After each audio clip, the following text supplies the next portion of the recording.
Et il semble que ce soit plutôt quelque chose sur lequel on peut agir. On va revenir au Bénin, mais beaucoup plus tard. Je vais vous donner d'autres exemples d'abord. En Uttar Pradesh, un autre endroit où le vote ethnique est important, ici c'est du vote par caste, où les gens votent plutôt par leur caste. Le système est tellement corrompu et les gens votent je crois 15% des députés ont contre eux une charge criminelle. Dans cet état de l'Uttar Pradesh, beaucoup d'observateurs pensent que la raison pour laquelle l'Uttar Pradesh est tellement corrompu, la politique peut être tellement corrompue, c'est justement parce qu'il y a eu une progression du vote de caste. C'est-à-dire les gens votent d'abord pour quelqu'un de leur caste avant de trouver quelqu'un qui n'est pas corrompu, qui est compétent, etc. Donc s'il y a un endroit, par exemple en Inde, où on pourrait s'attendre à une ossification du vote de caste, ce serait sans doute l'Uttar Pradesh. Abhijit Banerjee, Rohini Pandey et Don Green, un professeur de sciences politiques à Yale, ont conduit une expérience randomisée avec une ONG qui a conduit, juste avant des élections en Uttar Pradesh, les élections d'État, une campagne assez simple, une campagne non partisane, disant ne votez pas selon la caste, mais selon les vraies questions. Donc on peut dire que c'est un discours un peu trop général pour être efficace. Et de fait, dans les régions, quand on compare les régions où cette campagne a eu lieu, donc c'était avec les enfants font une pièce de théâtre, il y a des marionnettes, etc. Mais le message, c'est ça. Il n'y a pas de substance en quelque sorte dans le message. C'est juste ne votez pas par caste, votez en fonction des vrais problèmes. Le vote ethnique passe. Allô ? Le vote ethnique passe de 25% à 18%. Donc comment on peut expliquer que d'une part, les gens votent en fonction de leur groupe ethnique, mais d'autre part, il est assez facile de les convaincre de faire plutôt autre chose. Comment expliquer ces deux choses en même temps? Et une des explications possibles, c'est que les électeurs n'ont tout simplement pas les informations qui leur permettent de décider entre différents candidats. Peut-être qu'ils ne se rendent pas compte, pour eux tout le monde est corrompu de toute façon. Donc, tant que vous devez voter, puisque de toute façon vous serez obligé de voter pour quelqu'un de corrompu, puisque tout le monde est corrompu, il vaut mieux son propre voleur que le voleur des voisins. Et que c'est donc pour ça que le vote ethnique ou le vote par caste serait tellement important. Alors pour le tester, pour voir si donner de l'information aux électeurs permettait effectivement de changer le vote des gens, le même gang de gens a fait une autre expérience à New Delhi, en travaillant en collaboration avec un quotidien. Et le quotidien a imprimé un acte qui s'appelle le Right to Information Act, où vous pouvez obtenir des informations sur ce qu'a fait votre député pour vous. Combien de fois il était présent à l'Assemblée nationale, combien de fois il a voté quand c'était son heure de voter, pourquoi, comment il a dépensé ses budgets, et effectivement aussi s'il a une charge, s'il a des poursuites pénales contre lui, etc. Donc ils ont distribué, donc l'ONG a obtenu ces informations grâce au Right to Information, et les journaux l'ont imprimé dans une grande page intérieure. Sur chaque semaine, un nouveau candidat était décrit de cette manière-là. Donc certains candidats sont probablement de meilleurs candidats que ce à quoi se seraient attendus les électeurs, et d'autres candidats sont pires. Et ce qu'on constate, c'est que quand on compare, donc l'expérience a marché de la manière suivante. Les journaux ont été distribués à l'intérieur d'une circonscription, dans certains bureaux de vote et pas dans d'autres. Et ce qu'on constate, c'est que dans les endroits où le politicien était particulièrement corrompu et inefficace par rapport à d'autres, les votes pour lui ont baissé, dans les endroits où les journaux ont été distribués, et dans les endroits où le politicien était au contraire de bonne qualité, les votes pour eux ont augmenté. Ce qui montre que les gens étudient les informations. Alors on peut se dire, oui, d'accord, tout ça c'est très bien, mais ça ne peut se faire qu'à toute petite échelle. Bon, d'abord, New Delhi, c'est plus grand que la Suède, la Norvège et le Danemark combinés. Donc ce n'est pas une toute petite échelle, c'est une énorme échelle, c'est beaucoup de gens. D'autre part, ce n'est pas une politique qui, en fait, c'est pas une politique qui est juste essayée là, dans un endroit. Il se trouve que le Brésil, à nouveau, fait quelque chose comme cela depuis plusieurs années. Tous les mois, 60 municipalités du Brésil sont choisies au hasard pour recevoir un audit complet de leurs comptes. Ils sont choisis au hasard en public, à la télévision. Pas pour des raisons d'évaluation, mais pour des raisons de transparence. Donc ça se passe à la télévision, tout le monde est bien au courant que l'audit a lieu, les résultats sont diffusés dans la presse, à la télévision, etc. Et là encore, cela a été évalué par Claudio Ferraz, qui est un jeune chercheur de PUC à Rio, et Fred Finan de Berkeley. Et ce qu'ils regardent, eux, c'est en fonction de quand l'audit a eu lieu, si c'était avant ou si c'était après les élections, la probabilité d'être réélu en fonction du nombre d'infractions qui ont été constatées dans l'audit en question. Et ce que vous voyez, c'est que quand l'audit a lieu après les élections, parce que ça a été choisi par hasard pour être après les élections, il n'y a pas d'effet sur le nombre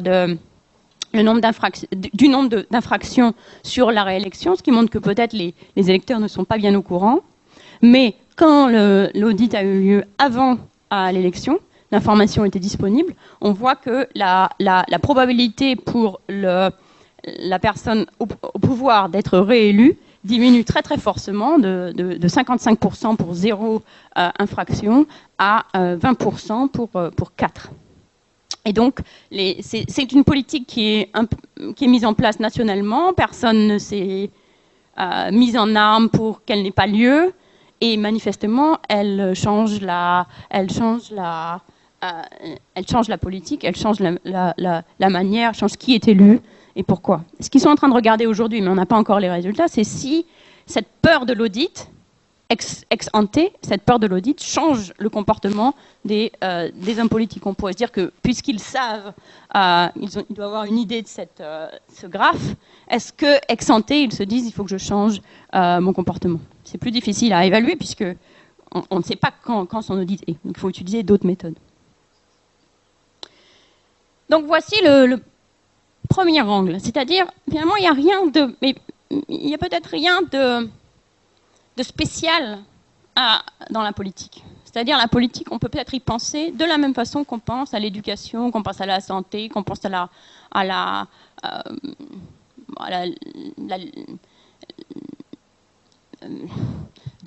lutte pour un environnement de qualité, etc. On peut se dire, il y a des règles qui sont mises en place, et ces règles peuvent être bonnes ou elles peuvent être mauvaises, et a priori, on ne sait pas trop. Et essayer de mettre en place de bonnes règles où les électeurs ont de l'information, etc., finalement change les décisions qui sont prises, change les décideurs qui sont choisis et les décisions qui sont prises. Ce qui est une première marge de manœuvre. Deuxième marge de manœuvre, c'est est-ce qu'il y a de la marge de manœuvre à l'intérieur d'un système politique, même si on fixait le système politique. Donc on ne se donne pas la possibilité de l'améliorer à la marge, comme j'en ai parlé. Est-ce qu'il y a de la marge de manœuvre pour que les politiques soient mieux ou moins bien? Donc d'une part, là on va passer très brièvement là-dessus, il peut y avoir de bonnes politiques même dans un environnement qui est généralement défavorable. Donc par exemple, c'est dans l'Indonésie de Suharto que tout l'argent du pétrole a été dépensé pour construire des écoles. Qui ont été extrêmement efficaces sur l'éducation, puis sur le salaire, la fertilité, la mortalité infantile, etc. Mais plus important, pour ce qui nous concerne, les politiques publiques, même quand les institutions sont de bonne qualité, si j'ose dire, sont souvent extrêmement mauvaises. Pas parce qu'il y a une grande conspiration contre les pauvres, qui serait une caricature légère de la position à Acemoglu-Robinson, mais parce que finalement personne n'a vraiment très bien réfléchi à quelle était la politique qui était appropriée, quel est le problème qu'on essayait de résoudre et quelle était la solution qui était appropriée à ce programme.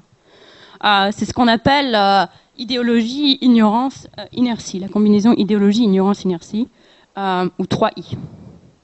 Et je vais prendre juste un exemple qui est les infirmières, les soins de santé primaires en Inde. Donc l'Inde est la plus grande démocratie du monde, elle a ses imperfections, on en a parlé en Uttar Pradesh, mais il n'y a pas de raison de penser que qui que ce soit est vraiment opposé à ce qu'il y ait un bon système de protection sociale, en particulier de soins de santé primaire à destination des plus pauvres, d'autant plus que beaucoup d'argent y est dépensé, et donc en principe on peut penser que le gouvernement voudrait que cet argent soit bien dépensé, qu'il n'y a pas une conspiration ici contre les pauvres. Mais le taux d'absentéisme des infirmières est tel qu'il rend le système complètement moribond, inutile. Le taux d'absentéisme des infirmières est au moins de 60%, et en plus de manière complètement aléatoire, imprévisible, etc. Donc personne, même les plus pauvres, n'utilise le système d'infirmières, etc., qui est en principe à leur disposition dans leur village. Donc c'est quelque chose, l'administration, j'ai beaucoup travaillé dans un district de l'Inde qui s'appelle Udaipur, où cette espèce de gaspillage monstrueux, à la fois de gaspillage financier, puisque ces infirmières sont payées assez bien d'ailleurs, vraiment à ne rien faire. Bon, c'est pour elles, c'est bien, mais pour l'argent public, c'est pas une bonne utilisation de l'argent public. D'autre part, c'est un gaspillage humain parce que ça a produit des résultats catastrophiques, comme par exemple le fait que le taux de vaccination dans la région est de moins de 5%. Donc le chef du district a décidé qu'il fallait qu'il fasse quelque chose contre ça et a essayé de faire quelque chose. Et ce que je vais parler, c'est justement d'un échec. Et on pourrait dire, est-ce que c'est un échec qui vient du poids de la politique économique, du poids de l'histoire qui fait que les infirmières sont de castes différentes et donc elles ne sont pas capables de s'occuper des pauvres, etc. Alors le système, c'est un système simple, c'est un système qui constituait à vérifier si les infirmières venaient ou pas au travail et en principe donc à les sanctionner si elles ne venaient pas. Ce graphique résume l'effet du programme. Le programme n'était pas extrêmement ambitieux puisqu'il essayait de faire venir les gens le lundi. On vérifiait leur présence seulement le lundi. Alors qu'est-ce qu'on voit? C'est que donc, si on regarde le bleu entre les lignes qui sont pointillées sont les lundis, donc concentrons-nous sur le lundi. On voit que la ligne bleue est au départ très au-dessus de la ligne rouge. Donc la ligne où le programme a eu lieu, dans des centres choisis au hasard, est bien au-dessus de la ligne où le programme n'a pas eu lieu. Et puis ensuite, donc au bout de 6 mois, pendant 6 mois à peu près, on a un bon effet du programme, très forte baisse de l'absence dans le traitement en comparaison au contrôle. Et puis on voit deux choses. On voit d'abord que le traitement se casse la figure progressivement, alors que le contrôle s'améliore. Le traitement se casse la figure progressivement, ce qui fait que à la fin de l'expérience, ils sont à peu près au même niveau, ou même le traitement est en dessous. Donc c'est un programme qui est un désastre absolu. Alors pourquoi ce désastre? Eh bien ce qui s'est produit, c'est que les infirmières, qui étaient d'abord marquées comme absentes si elles étaient absentes au début de la période. Au début de la période, on voit qu'elles sont soit présentes, c'est-à-dire en bleu, soit absentes, c'est-à-dire en blanc. Et on a quelques jours qu'on appelle exemptés, des jours où peut-être elle avait une réunion ou quelque chose comme ça. Et ce qui se passe au cours du temps, c'est que le bleu diminue, le blanc reste à peu près au même niveau, et ce qui fait la différence, c'est le rouge. C'est-à-dire qu'on a de plus en plus de jours exemptés. Il y a aussi le rouge profond qui est problème de machine. Ça, c'est les infirmières qui ont cassé les machines. Mais ça reste à peu près constant. Donc, ce qu'on a de plus en plus, c'est de jours exemptés, où donc c'est la hiérarchie des infirmières qui a décidé qu'il était de bon goût de leur donner le jour comme absence. Donc, nous sommes allés vérifier par la suite si, effectivement, le nombre de réunions, etc., s'était multiplié, mais ce n'était pas du tout le cas. Donc, il n'y a pas de réunion de lundi, justement, puisqu'elles sont censées être dans leur centre. Donc, toutes ces réunions nouvelles qui sont sur ce graphique, elles sont complètement fictives. Alors, pourquoi donc, la raison de l'échec de ce programme, c'est que les supérieurs ont décidé de collaborer avec les infirmières. On peut se demander, alors maintenant on doit se demander pourquoi les infirmières ont décidé de collaborer avec les supérieurs ont décidé de collaborer avec les infirmières. Il y a plusieurs raisons, mais il y en a une qui me paraît, qui bien qu'elle soit toute simple, me paraît probablement très importante. C'est que tout simplement, cette politique ne pouvait pas marcher parce que ce qui est demandé aux infirmières n'est pas raisonnable. Ce qui est demandé aux infirmières, c'est de venir le matin à 8 h du matin, d'arriver dans leur centre, puis ensuite de commencer à partir dans leur petite tournée. C'est Udaipur, il fait très très chaud, donc ça peut être 40 degrés au soleil. Essayer de convaincre les gens de se faire stériliser, parce que la politique de santé au Rajasthan, c'est la stérilisation. Et ensuite de rentrer dans leur petit centre, et puis de repartir chez elles, de reprendre le bus pour 2 heures pour repartir chez elles, puisqu'elles habitent plutôt dans la ville. Et ça, c'est simplement quelque chose que quelqu'un ne peut pas faire. C'est pas une règle auquel on puisse se tenir. Comme c'est pas une règle auquel on puisse se tenir, ben effectivement on ne s'y tient pas et on la remplace par quoi? Ben, si vous êtes en charge de faire vos propres règles, vous faites des règles qui vous arrangent. Et donc à un moment, on a eu une réunion avec ces infirmières où elles nous ont expliqué qu'il était absolument impossible qu'elles arrivent avant 10 heures. Parce que de toute façon, voilà, ça prenait trop de temps pour arriver. Donc elles avaient décidé que 10 heures, c'était pas possible. Que 8 heures, c'était pas possible, ce serait 10 heures. Effectivement, quand on commence sur cette pente, il n'y a pas vraiment de raison de s'arrêter. Et donc, une raison, à mon avis, toute bête mais profonde du fait que le système est entièrement détruit aujourd'hui, c'est simplement qu'il a été construit comme un système, comme un château en Espagne, en disant ah bah oui, c'est formidable, les infirmières seront là, elles feront des tournées, elles convaincront les gens, etc. C'est un travail qui ne peut pas être fait, donc il n'est pas fait, et il n'y a pas de plan B, il n'y a pas de solution plus réaliste qui est que si vous ne pouvez pas faire toutes vos tâches, dans ce cas-là, vous faites ces tâches-là en particulier, ce n'est pas prévu dans le système. Et ça, c'est idéologie, ignorance. Inertie, c'est ce système, il est en place depuis maintenant 30 ans, et il est toujours là.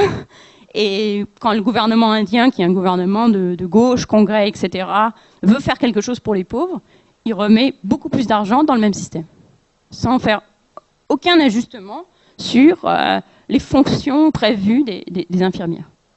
Je crois qu'il n'y a aucune mauvaise volonté, il y a juste un défaut de réflexion, d'imagination, et donc en principe de la place pour améliorer énormément la qualité des politiques publiques dans un environnement où je pense que tout le monde est plutôt plus ou moins en faveur d'améliorer la qualité des politiques publiques.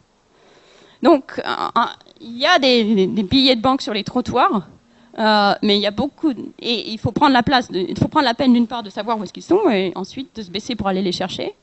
Et on peut faire ça, on doit faire ça, même dans des systèmes qui sont par ailleurs plus ou moins fonctionnels, démocratiques, etc.